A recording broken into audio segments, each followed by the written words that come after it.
we ask to our husbands after the candles are lit if one of the candles is not straight in the chandelier and we're still on time, but the wife already accepted the Shabbat over her, that her husband put straight the candle so the oil or the candle wax will fall? Okay, that's a very good question. Yeah. So before the Shabbat started, there is no problem. Before the sunset, there is no problem. After the sunset,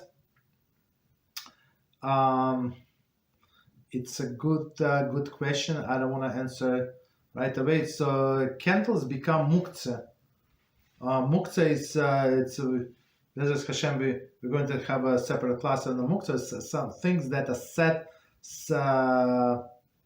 set away, things that we're not going to use on Shabbos. So since sunset, so it's questionable if he's allowed to fix the candles. But usually, if husband goes to the synagogue, he's not there. That's